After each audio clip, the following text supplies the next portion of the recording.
Welcome to another episode of In Office. I am Dr. Jevon Samuels. Here with me in office today is a special guest. Her name is Miss Sabrina Palomino.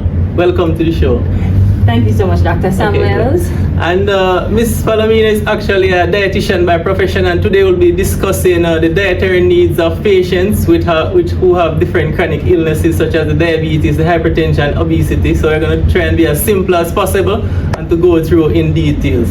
But just a disclaimer, this program or this session today is not intended to replace your consultation with your dietitian. This is just general information for the public, so you can have this information ready whenever you're consulting your dietitian to have more information about your dietary needs. All right, so Miss Palomino, welcome. Thank you so much for having me. Okay, good. All right, so before we get into the specific diets for different patients with chronic illnesses, what just tell us like basic what I mean by a balanced diet and what does dietitian do, stuff like that. Alright, so a balanced diet is actually eating foods from all the 6 food groups. So in the Caribbean we have 6 food groups. We have our staples, we have our food from animals, our fruits, our vegetables, our legumes and nuts, and of course our fats and oils. So eating a balanced diet means that you'll try and consume foods from all these 6 food groups, because each food group is food are placed in food groups based off their nutrient content. So in order for you to get a balanced diet, which include a variety of nutrients, you need food from all these 6 food groups. And we have our food-based dietary guideline for Jamaica. I don't know if you have seen or heard about it. Oh, well, I'm not seeing, but I mean, I guess if it's something you want to share with us. Yes. So basically a food-based dietary guideline is just a guide for healthy eating. It has 8 basic steps. So the first one is eat a variety of foods from all 6 food groups. So you get a variety of nutrients. It says to include fruits in your daily diet, include vegetables in your daily diet. It wants you to include peas and beans, and it encourages you to reduce your intake of sugary foods and beverages, reduce your intake of salty foods or what we call processed foods, and of course reduce your intake of fats and oils, and make physical activity a part of your daily routine. Okay. So it's just 8 simple steps. Okay, so it's both diet and exercise. And exercise, yes. Right? So what are some of these nutrients that we normally get from the different food groups, and what do they do? Yes, so one of the things, Dr. Samuels, is that persons tend to mix up food groups and nutrients. Yes, so what's the difference? So, alright, so nutrients is what you'll get from the food. So, for example, your staple foods. Yes. The main nutrient you get from that is carbohydrates. Okay. And of course, our body need that for energy. So, everybody needs carbohydrate. Or sometimes we call it starchy food group, or we call it starchy food. And especially persons living with diabetes, they do need some amount of carbohydrate, right? Then we have our food from animals. The main nutrient you get from that is protein, which is important to help with muscles and all of those kind of things. And then we have our fats and oils, which we give the main nutrient we get is fat. And people tend to give fat a bad name, but it is actually very, very important to have some fat in your diet. And then we have our fruits and our vegetables, and the main nutrients that we get from those are our vitamins and our minerals. Okay, all right, well said. No, so in terms of the clientele, what are some of the different chronic illnesses that you guys normally have to manage the dietary needs of? So the most common ones, of course, are diabetes, hypertension, and we do manage some amount of persons that might have heart conditions, maybe high cholesterol, that kind of thing. But the most common one, of course, is diabetes and hypertension. Okay, all right. So let's start with hypertension, all right? Because we know that a lot of persons have hypertension, and some persons don't know. Sometimes when we diagnose some patients with hypertension, they're in denial because actually we call it the silent killer because they're not feeling sick. Yes. They don't really think that they have a problem, all right?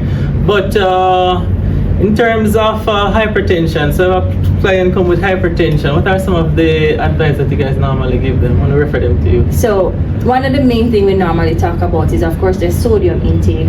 But persons will refer to it as salt. Once you have high blood pressure, persons always say, I must reduce my salt intake. But then what I realize, we know that you must reduce or you must have less. The population hear this information, and they know of it. But then when you ask them, what is less?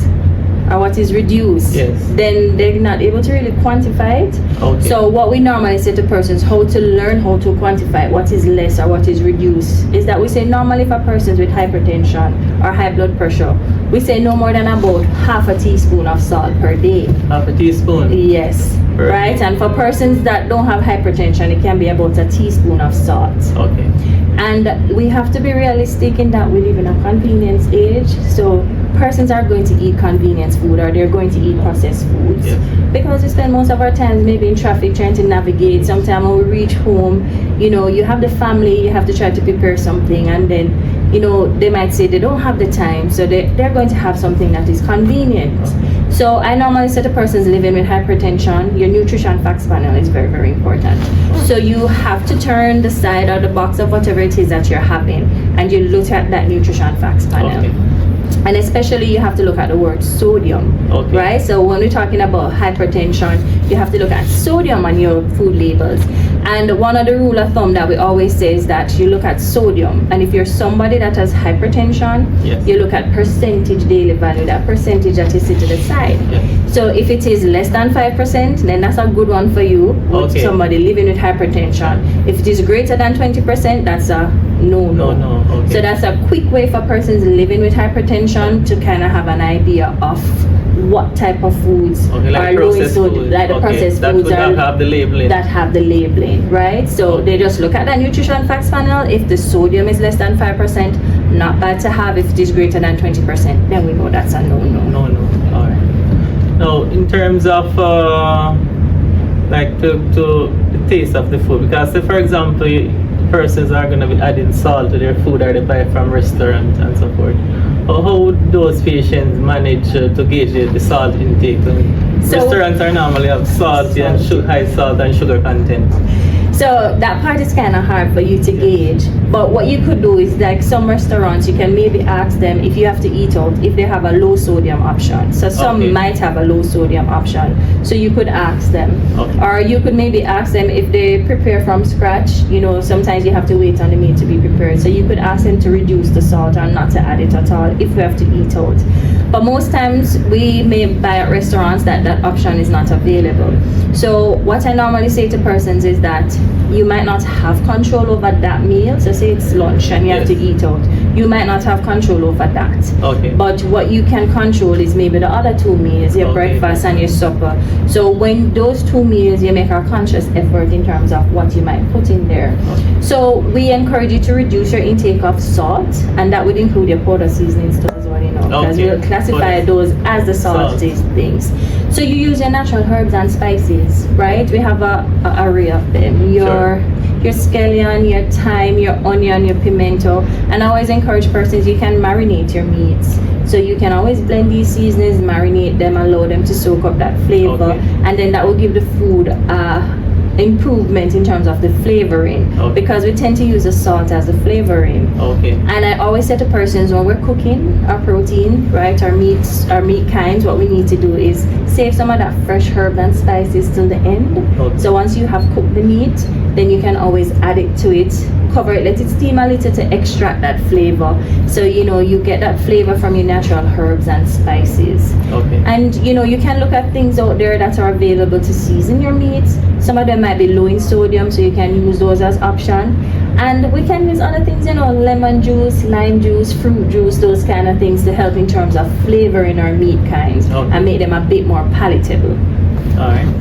So typical, so when you have these patients with hypertension, in terms of have you noticed like the ones that are compliant with the dietitian guidelines tend to, like, they would have like lower doses of medication? Yes, we have seen that, right? So those that are compliant in terms of the dietary advice, and of course with their medication, you know, we will see an improvement in terms of they tend to be sustained or maintained, and then, you know, they're not usually on very high doses, because it works both ways. It has to be both you're being compliant to your medication regime as well as to your nutrition, right, and your physical activity as well. So all of those come into play. All right. And so anything else you have to say about the hypertension? Because I know sodium, I think, is the main thing for the low sodium for hypertensive patients. So what I would like to say to persons is that, you know, one of the quick ways in terms of identifying is that we always say things that tend to be high in salt or sodium are things like in canned. So canned foods tend to be higher, and also your cured meats. So once they're cured, they usually are cured in brine or something like that is very high in salt. So like, you know, your sausages, your frankfurters, your cured, like your pigtail, your pig feet, those kind of things. Once it's cured and in a can, it tend to be very high salt. And I always say, once you have hypertension, think natural, meaning most of the foods that you're going to eat is usually something that you have to prepare from scratch, because then you'll have more control in terms of what you put in. Okay, all right. Now, for a patient with diabetes, I know that the sugar should be the major thing that they should probably decrease, like refined sugar. So what are some of the advice you normally give these patients in terms of their dietary needs? So the first thing I always say to them with Dr. Samuels is that there's no such thing as a diabetic diet. Okay. Right? That's the first thing I always say to them. Because once they're diagnosed with diabetes, the first thing that is going to come to their mind is, boy, expensive food, I'm not going to be able to eat, you know, how I should eat. I'm not going to be able to afford it. My diet is going to have to be different from the family diet. So I always say to them, there's no such thing as a diabetic diet. You eat the food that your family eat. What is important is how much you eat, the timing of your meals, and of course you have to watch the quality of your meals. What I mean by the quality of your meals is that we encourage persons living with diabetes to have more whole grain, right, versus the white products. So what we encourage them to do is that those whole grains will have something in there that is known as fiber. So what fiber does is that it helps to stabilize and regulate your blood sugar levels, so you don't have a rapid spike in your blood sugar levels, right? So you try to eat more whole grains, but even if you're eating whole grains, you still have to watch the amount that you eat. And earlier you said, you know, this is just a general introduction, right? So it's not for you to say, oh, I have this information, I don't want to visit my dietitian because I know what to do. Because remember, each person is an individual.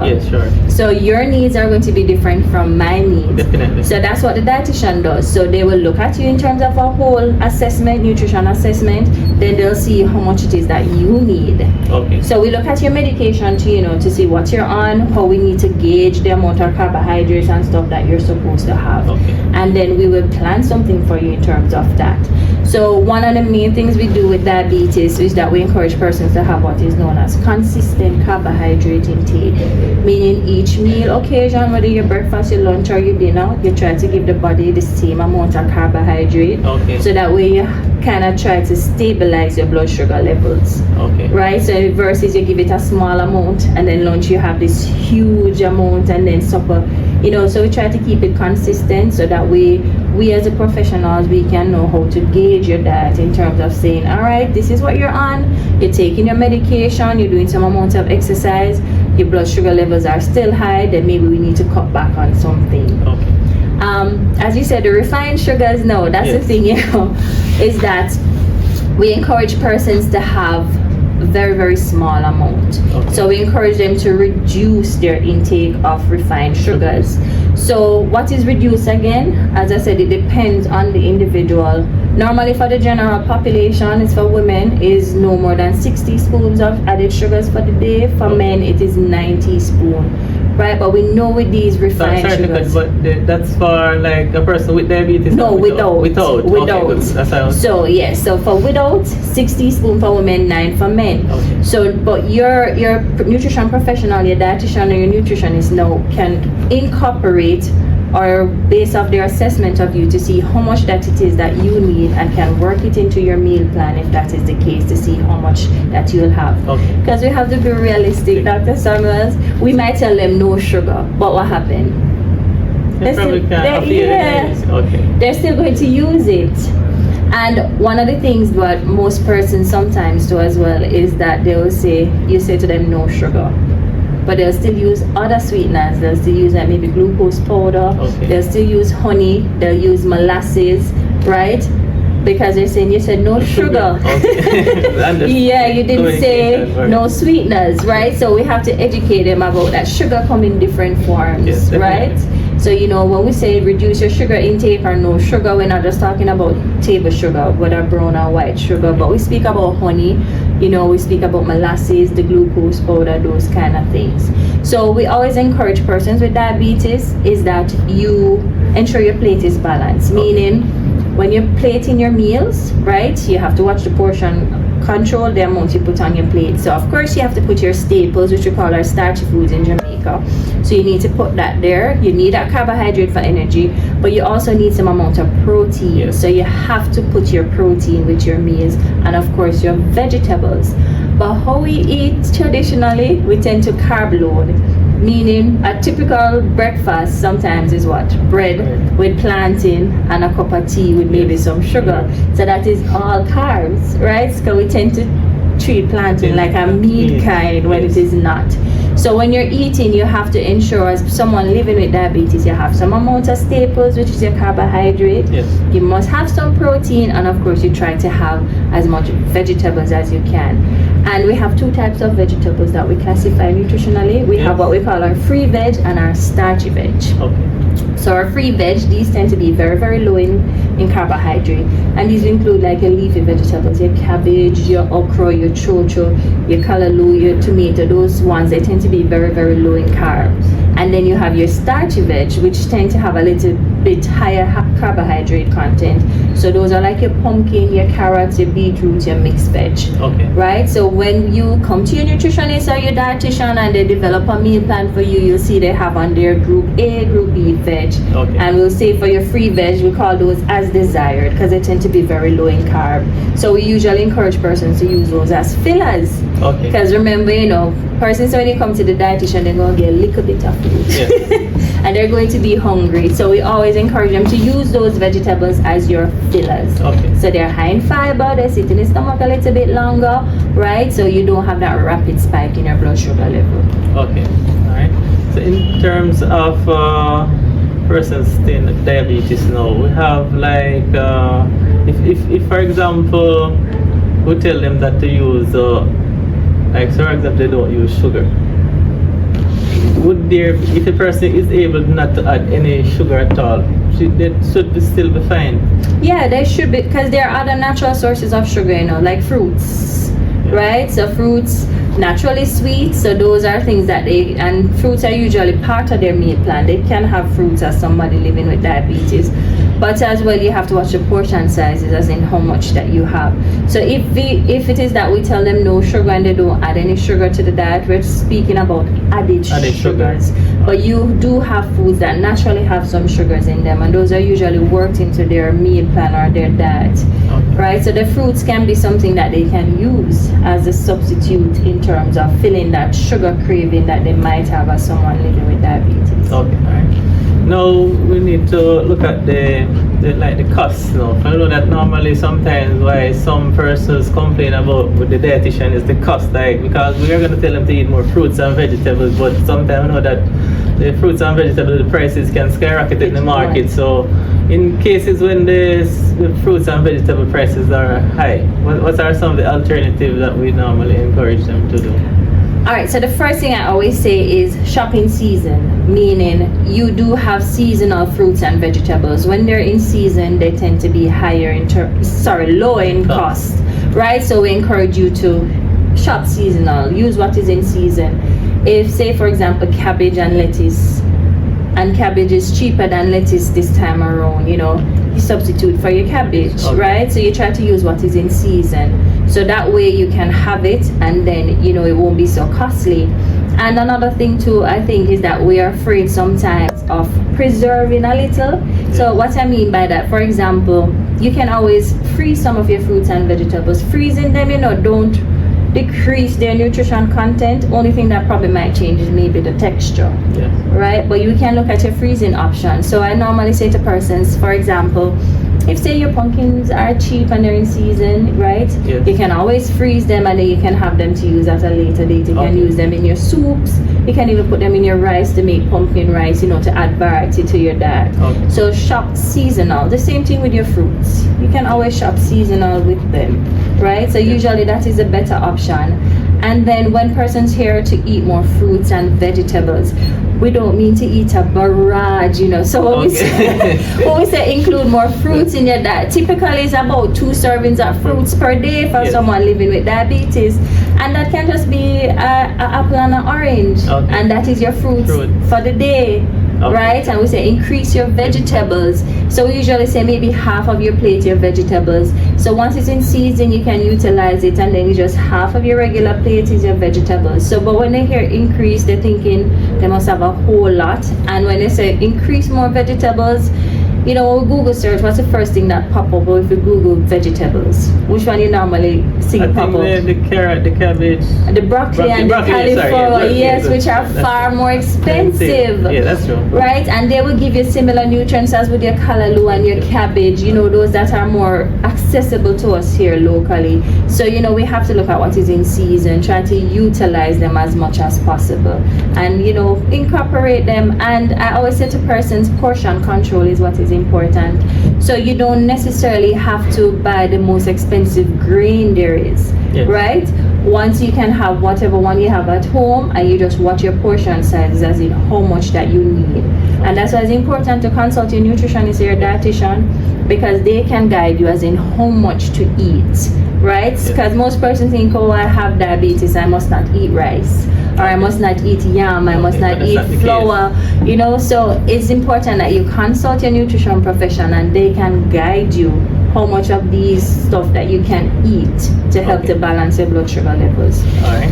Now, what I find is happening in a lot of restaurants adopting it is to be using the pasta instead of the vegetable. And it doesn't make any sense, you know. And I'm seeing that probably sometimes most customers choosing the pasta over the vegetable. I'm happy you bring that up, because, you know, that is something that, you know, I wrestle with patients all the time in regards to that. That when they eat out, you know, they give them the option pasta or veg. Yes, that should not be an option. That should not be an option, because your pasta is still a carbohydrate-based food, right? So it's still a staple food.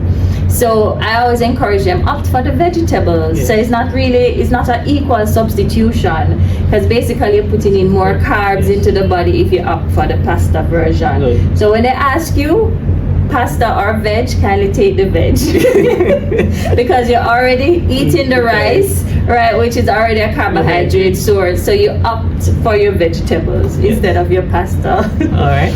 So I guess we can move on to obese patients now. All right. So normally obesity, overweight is when you have a BMI like of 25 to 30. Obesity is over 30. BMI of over 30, right?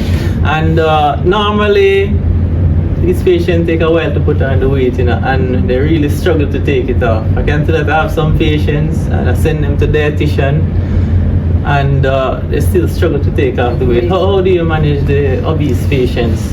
And how successful are you with your set of patients? All right, so to be honest, control is really in the hands of the patient, right? So we will give them the practical ideas, help them in terms of what to do. But, you know, it's up to them. And in terms of our success rate, because one of the things we normally encourage, if you want to lose weight, you know, you'll hear the term calorie deficit. What does that mean? It means you probably have to eat less and burn off more, right? So that is usually where they have the struggle in regards to that, in terms of reaching that calorie deficit, eating less and probably doing a little bit more exercise to burn off that. So what I really realize happening with our patients with obesity is that these persons tend to drink a lot of sweetened beverages. And, you know, they don't even realize the amount of sugars that they're consuming. So for example, you know, when we have them and we educate them and we go through like a typical drink that they'll have, and we say, you know, let's break down the sugar with you, and they look at it, and sometimes you realize they're consuming like maybe 20 teaspoons of sugar in one beverage, and sometimes they're having 2 or 3 of these beverages. So they tend to drink a lot in terms of their calorie content and not really eat so much. And then when they're eating too as well, they tend to eat a large amount too as well. So we try to educate them in terms of cutting back on the amount that you eat. And the quality of the meal is important too as well, because you will find out sometimes the diets might be lacking in vegetables, you know, so we have to encourage them and educate them how they can balance their meals by reducing the amount that they eat, trying to get some more exercise in, and especially their sugary beverages. We tend to realize they tend to drink a lot of sugary beverages, so just by eliminating or reducing that, we do see some amount of success in terms of weight loss. But what we want them to know is that we want weight loss to be slow and steady, sustain, meaning it takes a while to gain it, and they want to lose it quickly. That's true. Right? So it's all about a lifestyle change, and to change your lifestyle, it takes time. Right? So you have to bear in mind, I always say to them, safe weight loss is 1 to 2 pounds per week, and that is sustainable weight loss, meaning you're changing your eating habits, you're changing your lifestyle habits overall, and you're adapting to new behaviors, you're changing how you eat, incorporating more vegetables, reducing your portion sizes, that is the amount of food you eat, right? So it takes a while, and when you do that, it is more sustainable, right? And that way you can help to lose the weight and it stay off, versus you're going on a crash diet and lose it quickly. When you come off this crash diet, what happens? Sometimes you gain back 2-3 times the amount of weight that you lost. So you normally aim for 1 to 2 pounds weight loss per week? Safe, yes. 1 to 2. 1 to 2 pounds, yes. Right. And some patients come to my office and ask me about this intermittent fasting diet, and I don't really fully know what to explain to them. So I just want to discuss it on this program if you're comfortable with that diet. All right. So studies. And is it better than regular weight loss diet? So the thing is with intermittent fasting is that yes, studies show that it will help in terms of weight reduction, right? So you have different window periods, 12, maybe 14, 16 hours. So you usually eat your meals within like an 8-hour period, right? But then you still have to watch the amount that you have. And I always say to persons, we cannot practice intermittent fasting without realizing, because usually the typical person, what's your meal time? About 9. Well, I mean, I'm trying to eat super late, so I eat about 8, 9. 8, 9. But I'm going to probably skip breakfast sometimes, so I fast. So you fast, yes. So without even realizing you're probably doing some amount of intermittent fasting thereabouts. Yes. But what is important is that yes, you might have those long gaps between your meals, and you might have an 8 or 10 hour period in which you eat, but during that 8 or 10 hour period you still have to watch the amount that you eat and the quality of your meals too as well, because if you eat between those windows, that window period, and you're watching the amount, it's almost as if you're still operating in life. You're reducing your calories, right, and improving your quality of your meals. So it is something that is shown to help with weight loss, right, but persons have to know how to do it, right, and how to do it safely. So always consult your nutrition professionals. They can guide you as how to do it. So normally persons with obesity, if they can just drink water as the fluid only, and no juice, no sugar, and no soda. We have to be realistic. Right?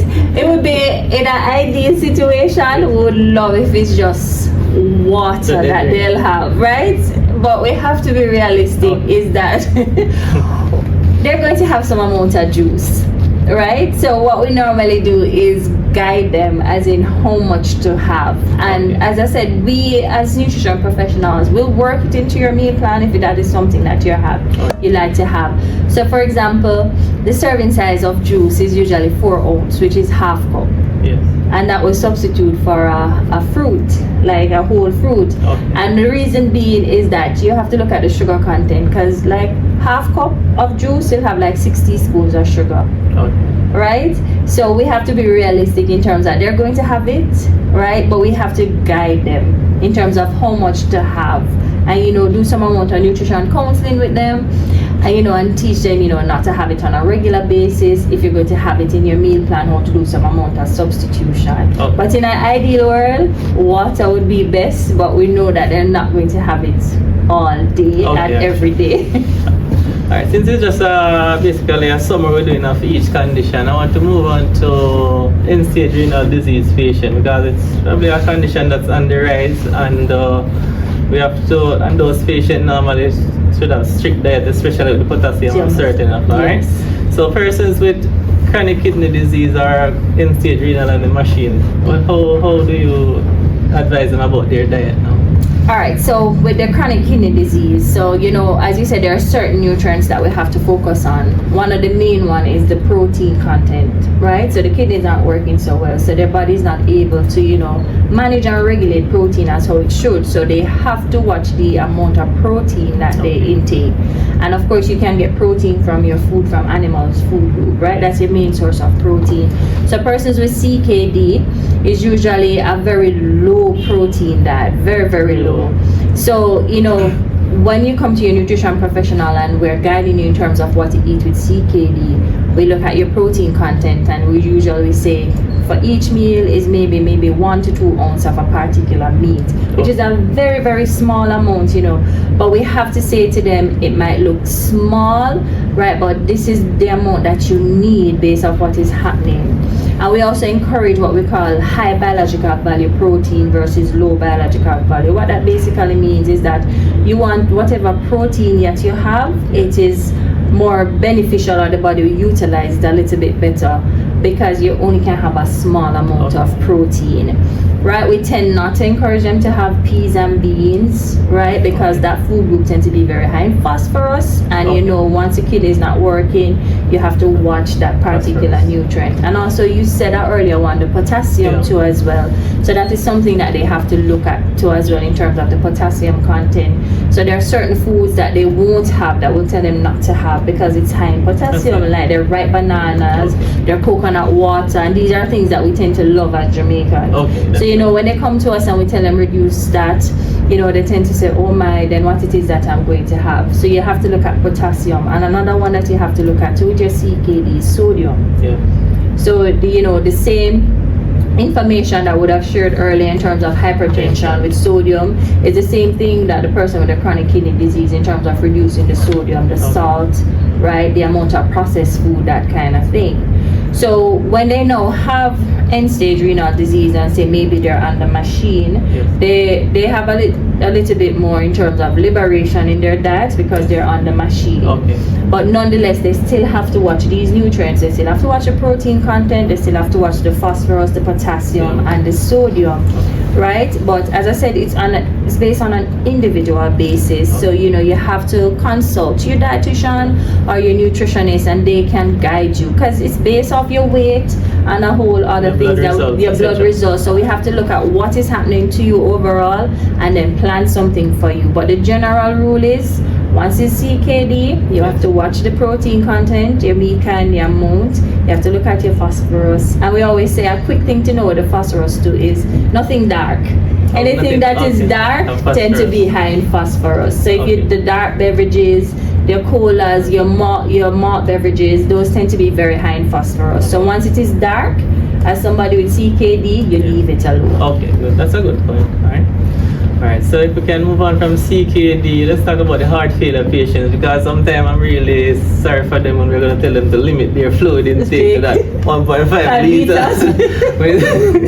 With everything like soup, juice, porridge, everything. Yes. How do you normally manage with those patients?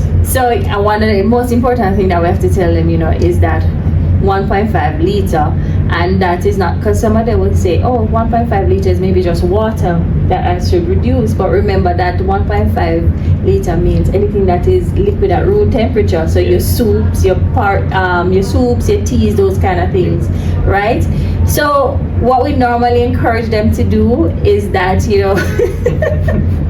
with the heart condition, we have to look at the fat, all that type of thing. So their diet, they have to make it as attractive and flavorful as possible, because fat make food taste good. Yes, definitely. Right? And usually with the heart problem, they have to reduce their fat, they have to reduce their fluid intake. So we guide them in terms of how they can make the food a little bit more flavorful so they can enjoy it without having that high fat. Right? And it comes right back around to balance in terms of having food from the different food groups, how to combine them to make the meals a little bit more tasty, a little bit more colorful. And of course, we encourage them that if they're on a 1.5 liter restriction, they have to measure it in terms of, say for example, if you culturally love tea. So if you have your tea in the morning, you measure it. If it's 250 mils, which is about a cup, you know, so that is 250 out of your 1.5. Okay. Right? And if you're going to have your water, you just measure it so you can have it throughout the day. And what we tend to encourage them to do some of the time too as well is maybe the ice caps. That is something that will help them some of the time so they can have it, you know, because sometimes because of the low fluid, the low in terms of reduced fluids, they tend to get them out dry and that kind of thing. So we encourage them in terms of the ice caps. That's something that they can use, but they still have to be conscious of it because the ice is going to melt at room temperature. So that still have to be part of your fluid restriction. Okay. Right? And in terms of the soup, we tend not to sometimes to give them in terms of the fluid because of the fluid restriction. But if they're able to manage and really and truly are able to calculate it and measure it, then, you know, we can work with them in terms of incorporating all these things that they like and still maintain a fluid restriction. But I always encourage them, Dr. Samuels, is that take care of the heart before you reach that condition. Okay, yes. Right? So before, you know, try to eat healthy, try to balance, reduce your overall fat intake, watch the cholesterol content of your meals, right? So we encourage them in nutrition to reduce saturated fats, right, to less than 10%. What that means for persons is that, you know, you reduce the amount of fat. So like if, for example, you have leaner cuts of meat, if you're going to have food from animals, you have leaner cuts of meat, you remove the skin, the fat from it. You try not to fry most of the time, you reduce the frying. So you can bake, you can broil, you can stew, you can roast. There's so many other cooking methods that don't utilize high fat, right? And you have to be kind to your heart, right? Eat healthy, try to reduce cholesterol foods. You can have some of them, but you don't have them on a regular basis. And things that tend to be very high in cholesterol are like your offals, your livers, your kidneys, and your feet too, you know, like chicken foot, cow foot, those kind of things. Yes. So what we do find some of the time is most persons might reduce other things, but they tend to like those kind of meat kinds as well. And your seafood, some of them like your crab, your lobster and your shrimp, those tend to be high in cholesterol too as well. So we encourage persons to reduce those if they have some amount of heart condition. Alright, definitely. So that would have covered the high cholesterol persons as well. So similar type of things. High cholesterol, obesity, heart problem have some similarities. Yes. Alright. Now we can move on to other common conditions in Jamaica. I think the autoimmune conditions like lupus. We see those patients as well? So we do see those patients as well. So what we normally encourage them to do, because it depends on what is happening to them. Okay. So we tend to encourage them to eat healthy in terms of helping to build their overall immune system. Okay. So for those persons, it depends on what is happening to them. Okay. Then we can tailor nutrition to them depending on what is happening. But usually the general rule is to eat healthy. You know, include more whole grains, right? You have more fruits and vegetables. You have leaner cuts of meat, include more peas and beans, those kind of things in your diet. So for them, as I said, it depends on what is happening. Yes. Then we will target specific tailor specific nutrition intervention as to what is happening. But usually the general rule is to try to eat as healthy as possible. You know, try to have what we call a low inflammatory diet. What that means is that you try to reduce sugary things that are high in fat, things that are high in trans fat that can cause inflammation in the body, and you know, have more anti-inflammatory foods like your fruits, your vegetables, your whole grains, those kind of things, because they have antioxidants and what we call phytonutrients. You know, these are, you know, good chemicals found in food that are help to boost the immune system, that kind of thing. All right. And if we want to normally manage persons with like gastrointestinal problem like the acid reflux, the constipation. Yes. Right, so we can just briefly look how we manage those. So like the gastritis, acid reflux, and constipation. Yes. So patients. So like with gastritis, so it depends on what is happening. So for example, what I've been seeing a lot is persons are now probably presenting with like Crohn's disease and those kind of things that, you know, will cause some amount of irritability in the stomach. So what we normally do for them is like, we will encourage them when they're having like their inflammation days when they have their flare-ups. You know, you usually say to them, you know, rest the stomach a little bit. So we usually ask them to be on what we call a clear fluids. Okay. And what that basically is, they tend to have more of their juices, their teas, their broth, those kind of things that are clear. So it's almost, and we don't encourage persons to be on it for maybe more than 1 to 2 days, because your clear fluids tend to be very low in protein.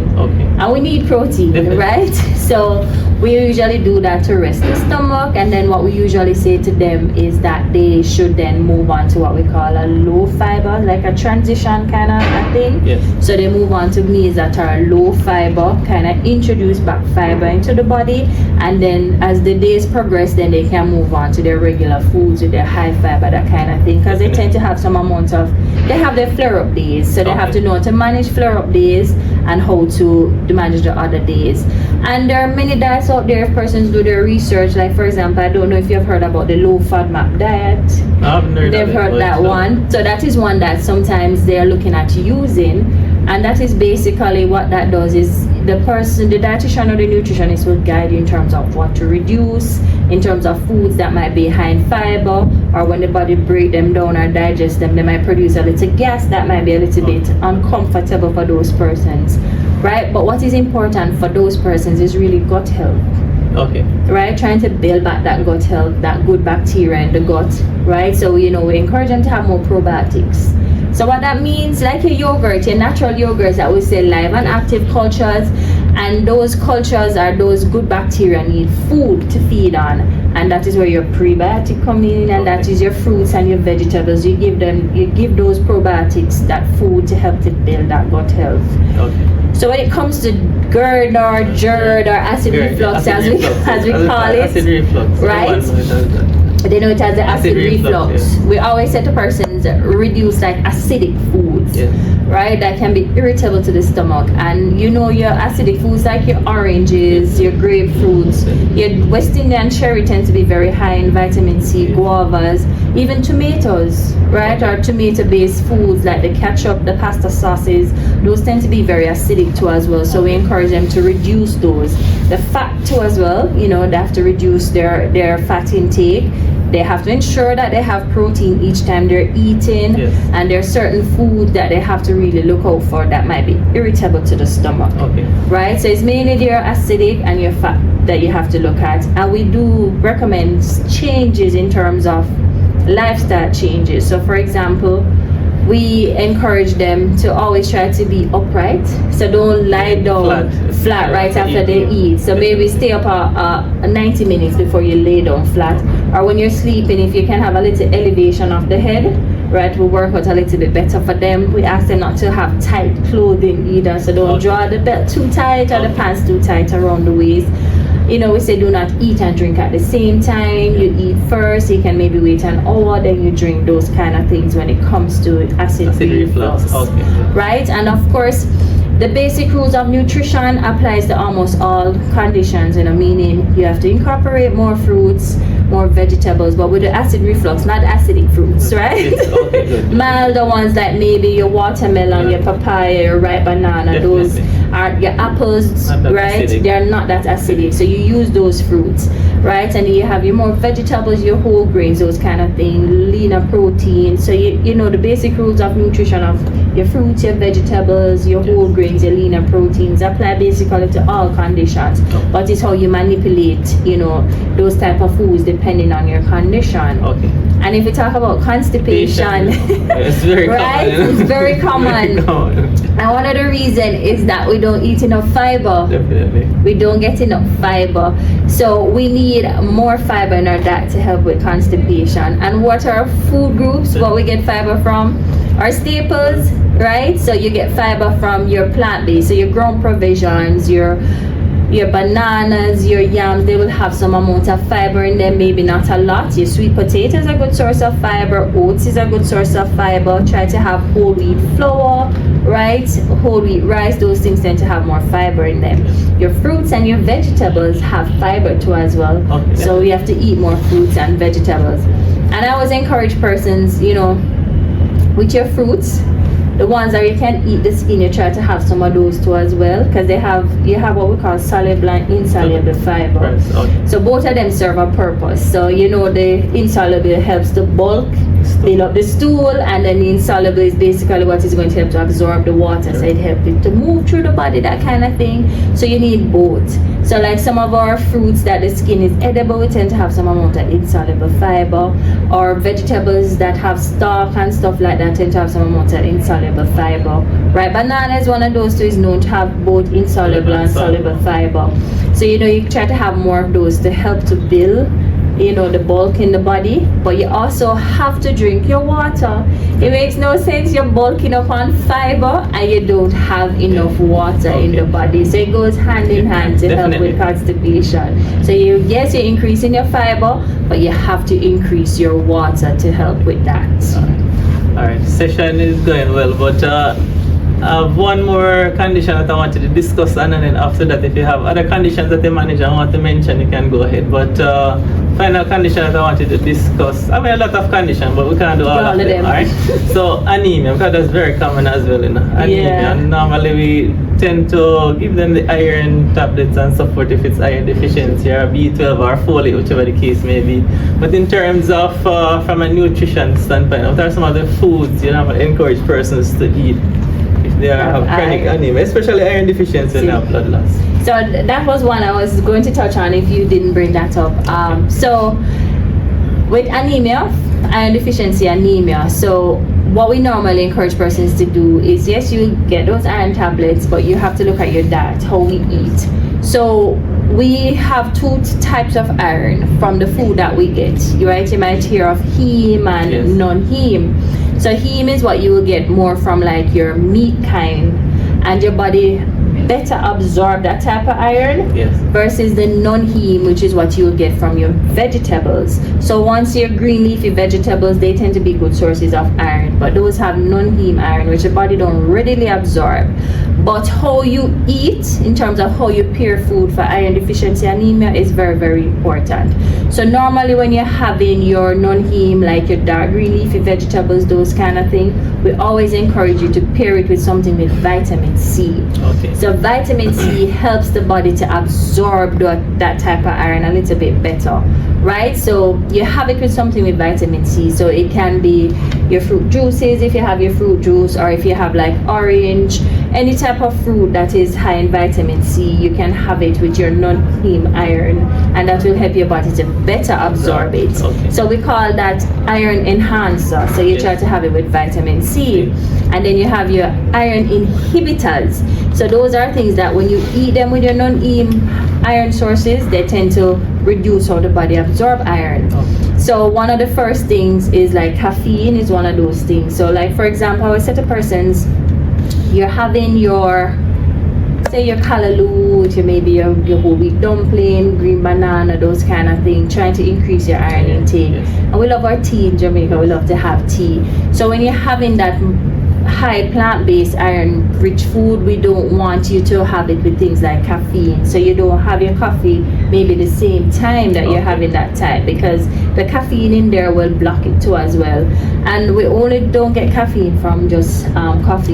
We have it in some of our sodas, those kind of things. So we, those caffeine beverages, we tend to sometimes have them with those meals, and they will help the body to block it. Another one is calcium too as well. So like your milk tea, having your milk tea while you're eating that type of thing will cause some amount of reduction in terms of the absorption. And another thing that we might call like plant phytates, and that we usually get it from maybe like our teas or tannins, those kind of things that we get from teas tend to block it sometimes. So what we encourage persons to do is to have like your tea maybe an hour and a half before you eat those plant-based iron-rich foods. And when you're having those plant-based iron-rich foods, you tend to pair it with something with vitamin C. So that way you have it with enhancers to help your body to better absorb it, and not have it with inhibitors. Okay, sure. Well said. I'm learning a lot on my own channel. All right. So now the floor is open for other conditions that you manage that you think I'd missed to mention. So as I said, iron was one of the main ones that we were looking at in terms of conditions that we might manage. So we would have covered the major ones, we would have looked at diabetes, hypertension, we covered cholesterol, heart disease. So the one that I think we mainly see that you know we cover, you know, I think yeah. The lactose with it.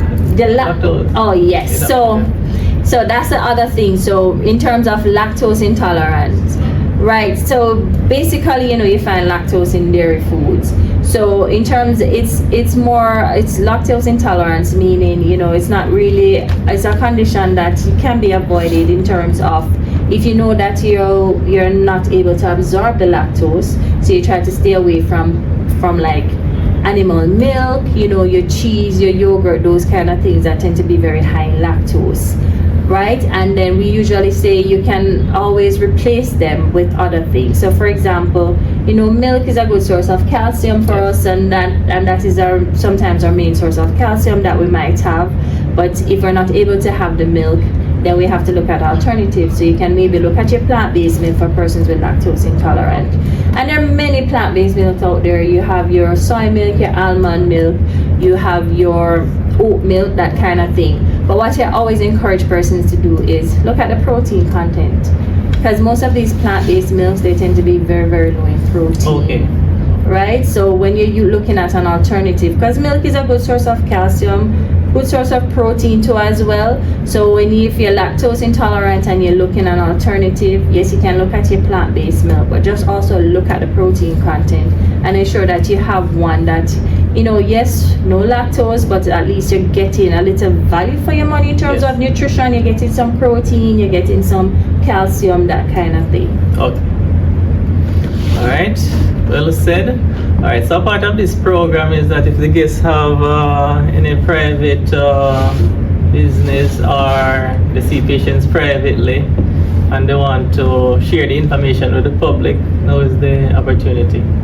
Yes, so I do some amount of private practice. So I'm based in the Portmore area. Okay. So, you know, I at Shan Care Health Services, that's at Congreve Park, as well as HYC Medical here in Kingston and Portmore as well. So you have to share the contact information. I don't remember it from memory. I don't remember it from memory, to be honest. We'll share it on the screen. You can send me a message. I will share it. Contact information, all right? So definitely, viewers, remember to share, like, subscribe, and leave a comment on this video. And we have covered most of the chronic illnesses and the introduction to what you should expect to hear from the dietitian when you consult with your dietitian, of course, right? And then remember, disclaimer, this session was not intended to replace your consultation with your dietitian, because as my guest here said, each individual is different, and stuff that we discuss for one person with diabetes may not be necessarily the same thing that is recommended for another person with a similar condition. All right, so until next time, stay tuned. Be sure to subscribe for more informative contents on life, sickness,